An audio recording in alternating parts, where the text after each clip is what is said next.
dzisiaj witamy Panią. Proszę się przedstawić. Tak, Podkowicz. Helena Podkowicz. Helena Podkowicz. Skąd Pani pochodzi? Z domu Wiszowata.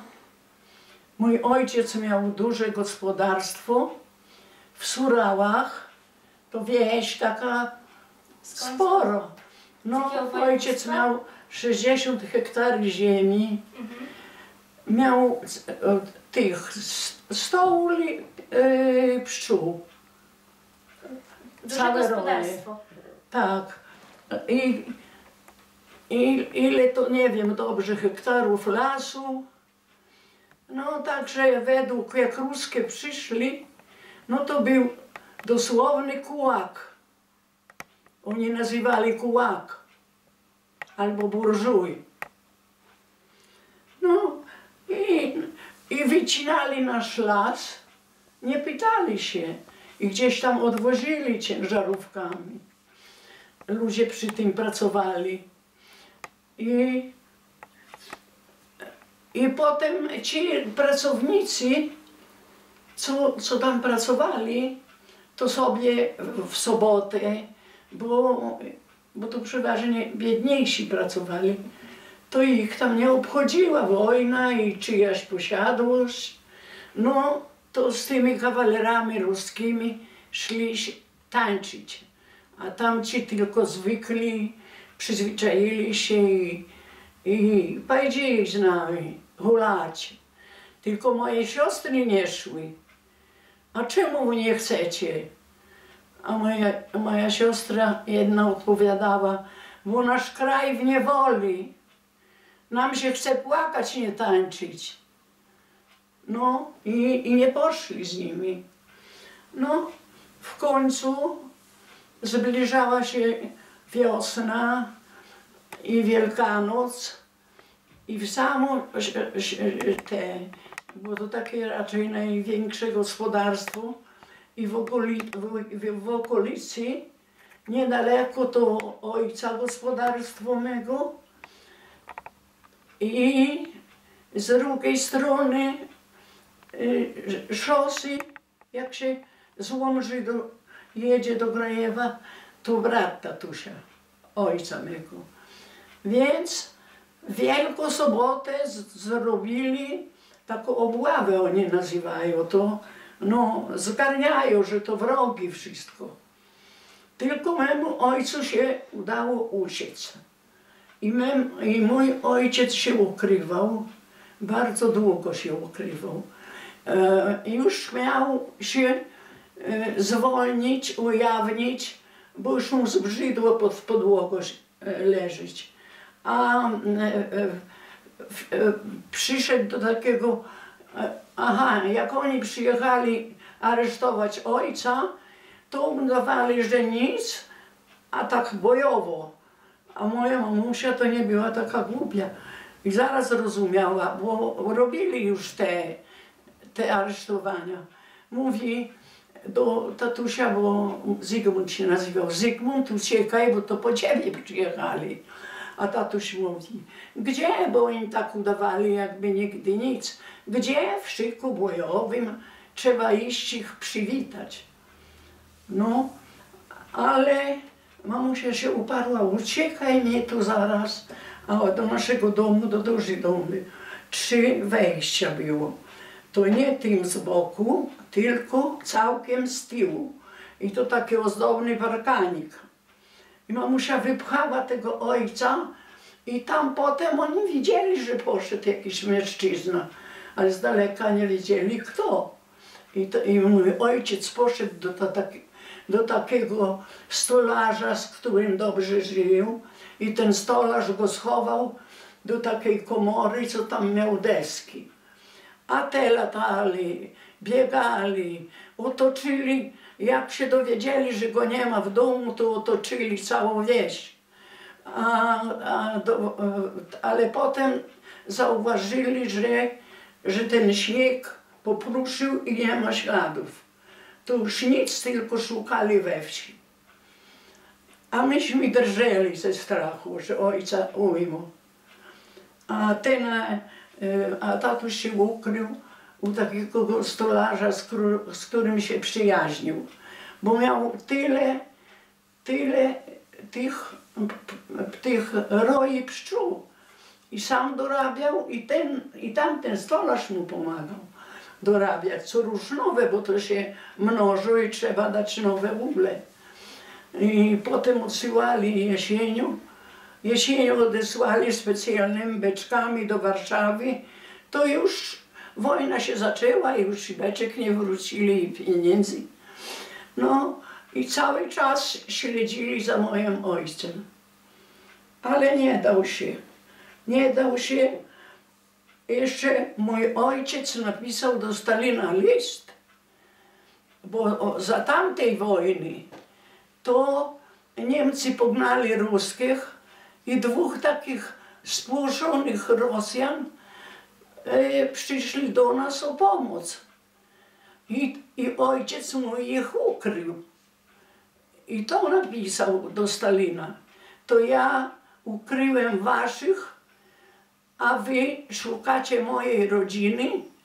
Jeśli nie rodziny, tylko mnie, wróćcie moją rodzinę.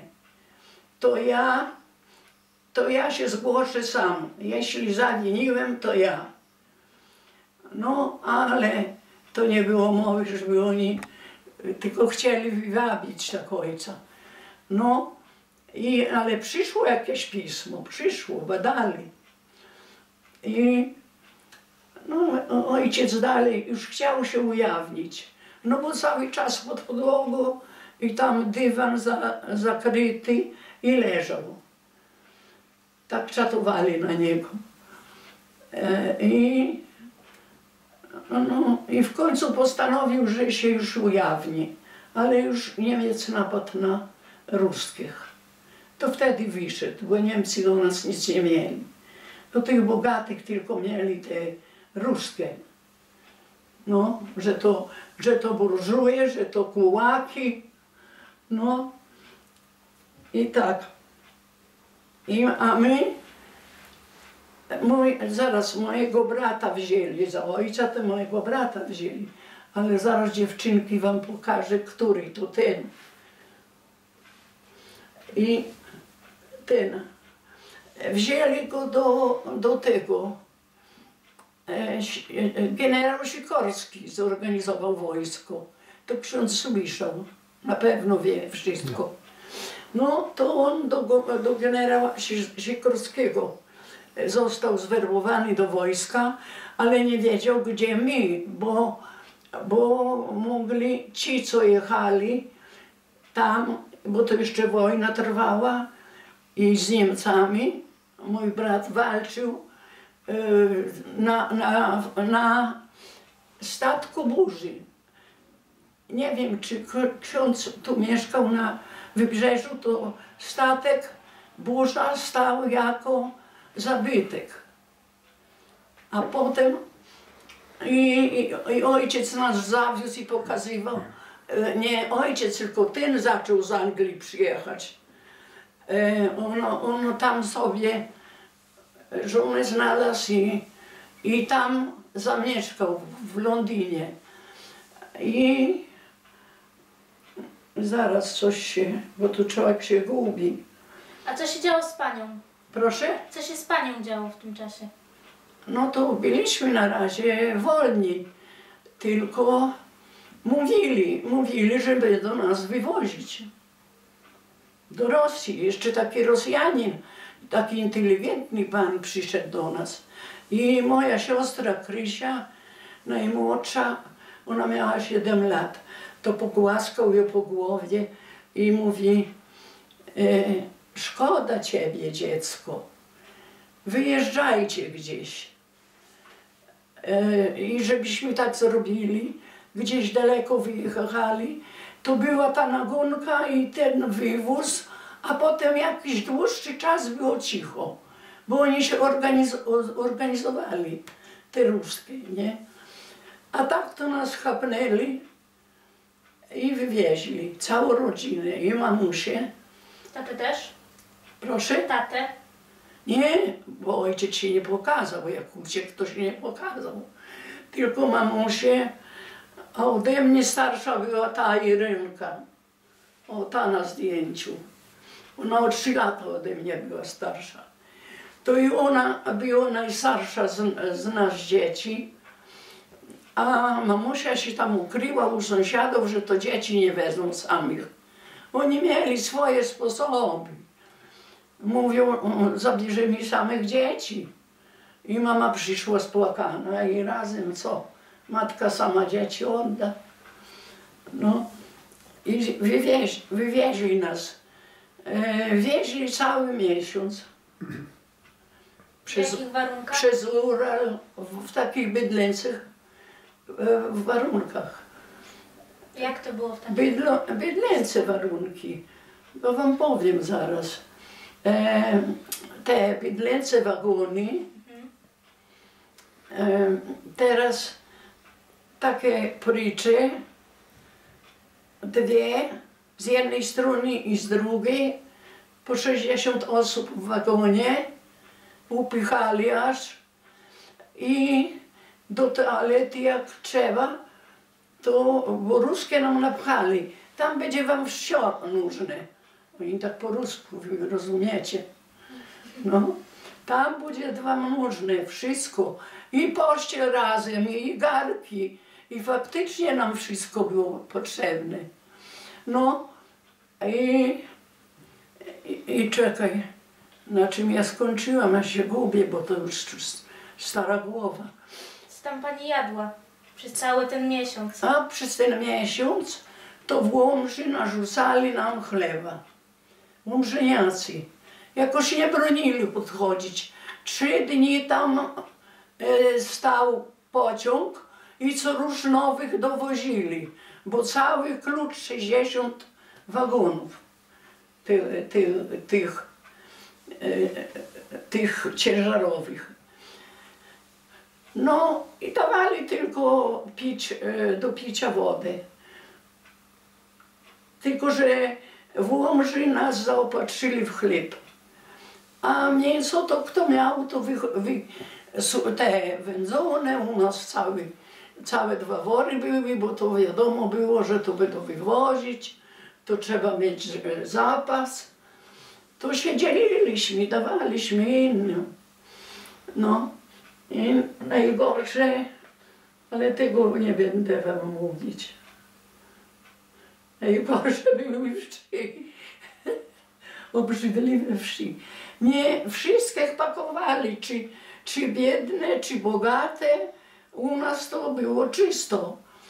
Ale taka rodzina obok mojej mamy z córkami, to włosy warkocze i siedziała i czesała na te pierzynę. To raz, dwa się rozpowszechniły. A może tego nigdzie nie mówcie, bo to bardzo obrzydliwe. A o Kirgizach tak samo. Zawieźli nas, wieźli całe 3 tygodnie, bez bez przerwy.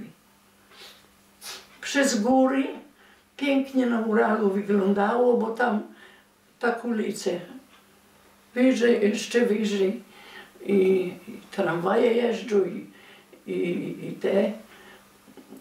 tak no, tak na poziom, gdzie poziom niższy, to niżej. No i wieźli nas 3 tygodnie i przywieźli do kołchozu. Wzięli po 3 ciężarówki i do kołchozu kirgiskiego. My się pytamy, gdzie wy wieziecie nas, ani żywej duszy. Step i step. Wielki gromadami chodzą. No, gdzie kępka lasku. A tak 50 kilometrów to dość dużo, jak oni takimi ciężarówkami się nie śpieszyli nawet. Przywieźli do takiego kołchozu kirgiskiego. A oni mają swój język, taki półdziki naród. No i myśmy płakali, nie chcieli schodzić z tych ciężarówek. Żydami im na paliwo, niech nas wiozą dalej do Kokszytawa tego, co nas przywieźli, to jednak trochę miasto. Takie tam na wschodzie te miasta małe, ale to wojewódzkie było miasto, tylko że nie tak wielkie. I bliższy to, nie będę się zastanawiać, bliższy to było. Nie będę się zastanawiać, szkoda czasu. No i zwalili nas w ten kołchoz kirgiski. Brudne to, zarośnięte, w kożuchach. W lecie to oni chodzili ten kożuch na zewnątrz. A to już było ciepławą, marzec. No to przeważnie na zewnątrz już nosili te kożuchy. A jeden tak, drugi tak. Rozmawiać z nimi nie szło, bo auta na kija klepali. Zaraz. A jakie pani miała tam warunki, gdzie pani była? Okropne. Pani coś powie? Okropne. Żadnej podłogi. Kirgizi to bardzo zawszony, zaniedbany naród. I się rodzą ze świeżbą i umierają. To moja mamusia, jak tam już się rozpakowaliśmy, to jeszcze nie było wojny z Niemcem, to mogli nam jakieś paczki przysłać. To moja mamusia najpierw napisała o maść na świeżbę. No bo jak dostaniemy świeżbę, to tragedia, wy młodzi to nie znacie, co to świeżba. Strasznie swędzi, krosty i to po prostu niewyleczalne. Co się podleczy, to znów wychodzi. Trzeba było uważać potem. Myśmy się nie zarazili, tylko tam i Żydzi byli razem z nami. Taka pani Belbotowa, tylko że myśmy ich nie wyróżniali. Tak jak wszyscy żyli, no tak w przyjaźni. Ona biedna miała 2 synów, a męża aresztowali, a ja z tymi 2 synami wywieźli na Sybir. I ten jeden młodszy to lubił tam do nich to kośma oni nazywali, taki ksiądz to wie, to takie z tego, utłuczone z wełny owczej, bo oni owce tam mieli. Taki jakżeż to mówić, taki koc, nie koc, ale to nie podobny do koca, to takie. A jeszcze zresztą zawszony, zaświeżbiony, to u nas każdy się zorientowaliśmy, bo oni tu te świeżby mieli. A mamusia to jak najszybciej napisała, bo jeszcze nie było wojny z Niemcem, żeby przysłali nam, bo zaczęli nam paczki przysyłać, tam kaszę, groch i żeby jak najszybciej maść przeciwko świeżbie, bo to już tragedia. No i ja wam szybko tak nie opowiem. Wolno pani opowiada, nam się nie śpieszy. I czekajcie dziewczynki, na czym skończyłam. Jeszcze coś z warunków. Proszę? Gdzie pani spała? A spaliśmy na swojej pościeli, oni nam te żołnierze nam popakowali. A u nas było 80 hektarów ziemi, teraz lasu to nie wiem ile, 2 hektary uprawnego takiego młodego tego sadu, pasieka duża. Było bardzo dobrze postawione gospodarstwo. No więc tam jeszcze taką, ale oni wszystko porabowali, ten miód wszystko porabowali potem. Tylko tam gdzieś w kance jakieś było, to wzięliśmy na drogę. No i czekajcie, ja się gubię, na czym skończyłam. Co pani robiła na Kaukazie? Proszę? Co tam pani robiła? Tam I ile czasu tam pani spędziła? w tym kołchozie, Tak. bo no, nas cały miesiąc jechaliśmy. Bo oni nie śpieszą się, nie śpieszyli, tylko cały miesiąc nas wieźli. A potem wyładowali, porozwozili po kołchozach i że do pracy trzeba iść. No, tam te ziemie żyzne, czarnoziem, pszenicę tylko uprawiają, pszenicę teraz len, a piołun to taki rośnie. A piołun to stosują na lekarstwa, jak tu w Polsce. To żeby stamtąd sprowadzili, to taki wielki jak las. Jak pszenica w niemu rośnie, to gorzkawa jak ten piołun. No i już to była wiosna, jak nas zawieźli. Jeszcze może ze 2 tygodnie dali nam tak swobody, a potem kazali iść na pole, pledzić pszenicę, bo powschodziła. Dzieci też? Proszę? Bo pani wtedy była dzieckiem. To pani też? No to ja też. No ja miałam, Ile pani miała lat? czekajcie, na Sybir jak wieźli 14. 12 lat. W naszym wieku pani No. była. 14. 5. klasę skończyłem. I tego, pamiętam, ojciec miał takie duże gospodarstwo, tyle służby, to miały aparaturę, ale mieliśmy, to nie tak teraz, jak teraz te komputery, ale radio na duży głośnik już było i pamiętam, jak ogłosili wojnę. Rano, halo, halo, tu Polskie Radio, ogłaszamy, że Rzesza Niemiecka wkroczyła w granice Polski. Takie było ogłoszenie pierwsze. Wszyscy w płacz, Polacy, niektórzy ludzie chcieli uciekać, a moja mamusia mówi, ja nigdzie nie uciekam, bo jeszcze pamiętała tamtą wojnę, to co 20 lat temu. I mówi, pouciekali i potem ze służbą i z dobytkiem, z krowami, z końmi i potem nie mieli co dać żreć i wszystko to ludzie rozkradli złodzieje. I mamusia mówi, ledwie z życiem uciekliśmy. I mówi, co będzie, to będzie. Ja zostanę tu. I nigdzie nie uciekała. No i nadszedł potem dzień, to taki jeden Rosjanin, taki dobry człowiek, a to Krysia miała 4 latka, ta najmłodsza.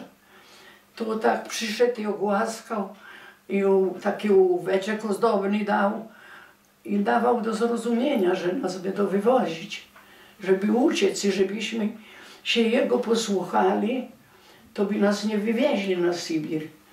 Bo oni tak jakiś okres zbierali i wywieźli transport, a potem znów tam szykowali. I jak przeszedł ten termin, to bo mamusia była tego zdania, że z małymi dziećmi się nie uchroni. A potem był spokój i trzeba było znów jakieś miejsce zmienić. To byśmy się ustrzegli. A tego, no... Wróćmy może do tego Kaukazu. Co? Tam pani jeszcze pamięta w Kaukazie? A w tym Kaukazie to strasznie brud i wszy. I tam myśmy ich poubierali, bo Rosjanie nam napchali ubrania różnego. To w takim gospodarstwie jak u mnie, to tam było i ubrań, i wszystkiego. Pościeli dużo, koce, wszystko to nam się przydało, a niektóre rzeczy sprzedawaliśmy na początku.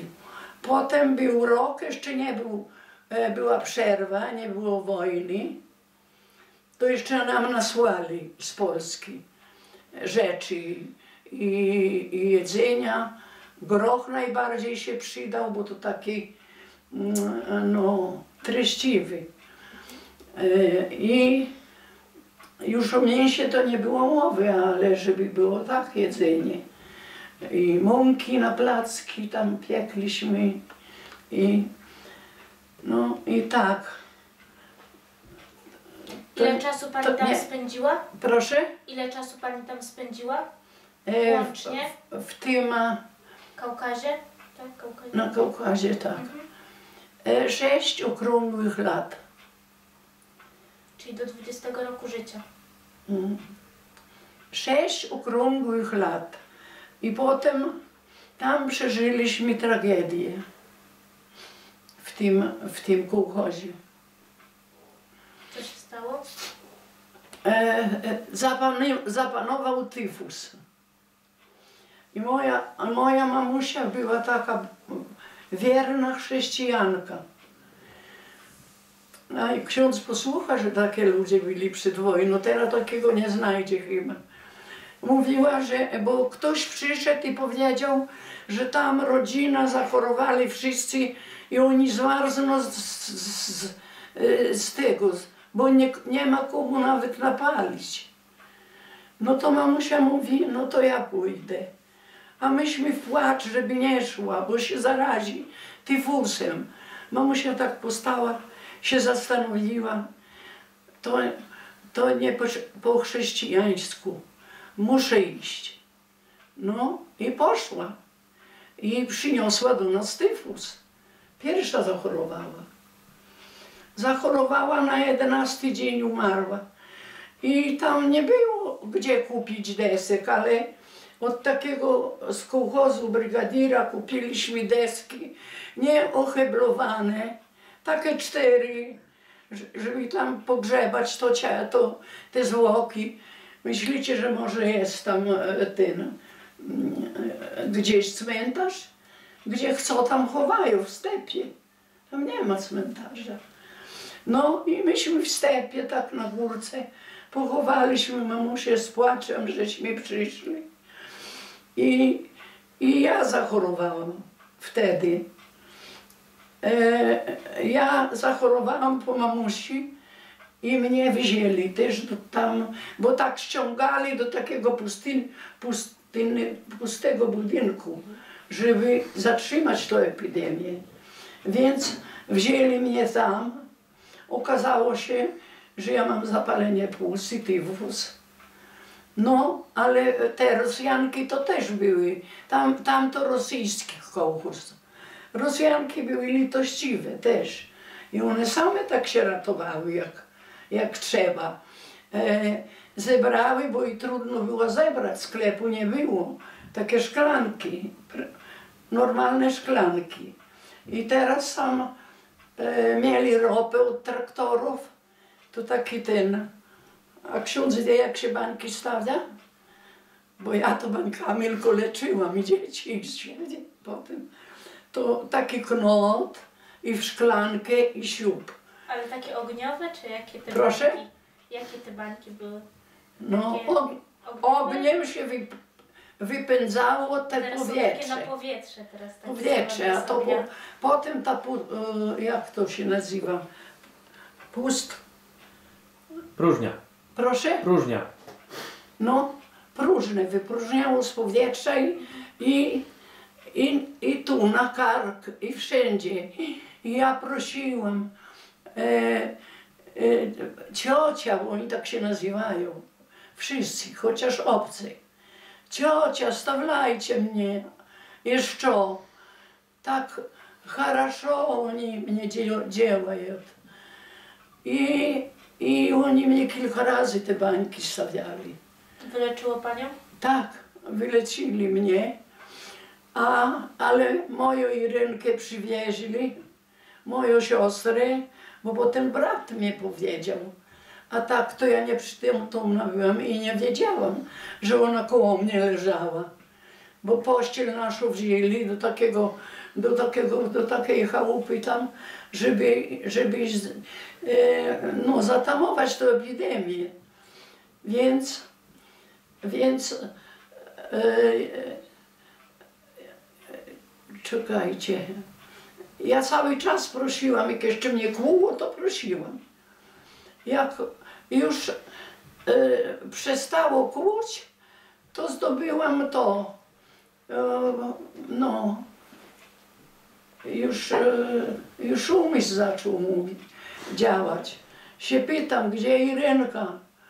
A mój brat tam dalej leżał, mówi, nie pytaj się u Irenki. Ja mówię, co mi nie chcesz powiedzieć, może coś złego? Nie, ją wzięli dalej na leczenie. I nie powiedział mnie wcale. I potem myśmy już reszta tych młodszych dzieci i ja, i wróciliśmy do tego swojego mieszkanka, takiego małego. I moja mamusia to zrobiła, takie żarnie, ksiądz to pewnie wie, takie żarnie, w jednym dziurę, tam się sypało zboże i się obracało i to wychodziła kasza, a jak odcięliśmy, to nawet takiej mąki trochę. I myśmy rozłożyli taką no, płótno takie i kładli na to te kamienie i wsypiwali i kręcili i kaszę i mąkę odsiewali. I myśmy siedli wszyscy, no oprócz Irki, tylko ten brat i jeszcze jeden brat i siostra ta Krysia, ta najmłodsza. I tak wszyscy razem, żeby ukręcić trochę tego, to można tak zlepić było i na takie kluseczki albo kasze, a przyszła taka Rosjanka i mówi, oj chore, starsze pomerli, młodsze остались. A ja mówię, a co wy говорите? A wy rozumiecie po rusku? Nie? Nie. Co wy mówicie? Ja mówiłam, ale po rusku. Co wy говорите? Irka żyje. Bo że ten brat mnie namówił, że ona jest, że ona żyje, tylko że w mieście jest. Że ją wzięli do miasta. A ona zrozumiała, że ja nie wiem, że ona nie żyje, to uciekła. Ta Ruska. I ja strasznie rozpaczałam po tej ręce, bo tak, mamusia umarła, ona umarła, ja zostałam i 4 młodszych, tak? Pani była najstarsza? Tak. Wtedy tak, bo tak to Irenka była najstarsza. No i słuchajcie, dziewczynki, i wtedy ja wpadłam w wielką rozpacz, że ja najstarsza z nich. A te dzieciaki się zgromadziły przy mnie i mówi, Hela, komu ty nas zostawiasz? I w płacz. No ja tak się zastanowiłam, właściwie komu ja ich zostawiam? Irenka umarła. Wypłakałam się, aż na oczy podpuchłam. I a myśmy nie mieli jej zwłok. A ta Irenka to ta z góry, taka bardzo ładna była. Tylko my nie mieliśmy jej zwłok, bo Ruskie jak umarła, to zakręcili w prześcieradła, może i w dywan jaki i tak pochowali. Bo mamusię to myśmy pochowali w takiej skrzyni. To nie trumna, ale coś chociaż chroniło. A tam to potem wilki latali i rozszarpali. Ten brat to był w Sikorskiego armii i potem, mówię, tutaj był w tym. Jego tabliczka była, gdzie on spał, to nas przywoził pokazywać na statek. Ale ożenił się tam w Londynie, to tylko tyle, że nas odwiedzał. Tylko on zaprosił siostrę jedną moją i ona tam została, wyszła za mąż. A jak pani trafiła do Łęgowa? Co? Jak pani trafiła do Łęgowa? No tam żeśmy sprzedali, żeby tu, to ten syn nas tak przyciągnął. On uczył w Rusocinie, skończył studia matematyki. Jeszcze profesor Zych go uczył i mówi na początku, teraz wspominał, a ty Andrzej się nie nadajesz do matematyki, ty i tak nie znasz. A on był potem pierwszym uczniem. Co pani robiła w Łęgowie? W Łęgowie to ja w klubie byłam, chodziłam, uczęszczałam na te Jak pani imprezy. wspomina? Proszę? Jak pani wspomina? No, było dobre towarzystwo. Dobre te koleżanki. Zostały teraz. No już teraz się wszystko postarzało. Ale jak myśmy przyjechali, to jeszcze ile ja mogłam mieć lat, zapomniałam. No, jeszcze byłam żwawa, urządzaliśmy te zabawy. Mieliśmy taką swoją piosenkę, nie wiem czy teraz śpiewają ją. Czekaj, jak to? O Łęgowie. Przyszliśmy tutaj z wszystkich świata stron. Ale nie wiem, czy oni teraz śpiewają, czy nie. Jakoś, żeby tu założyć swój dom. I tu jest nasze miejsce, tu jest nasz ciasny, ale własny kąt. Tu jest nasze miejsce, tu jest nasz dom.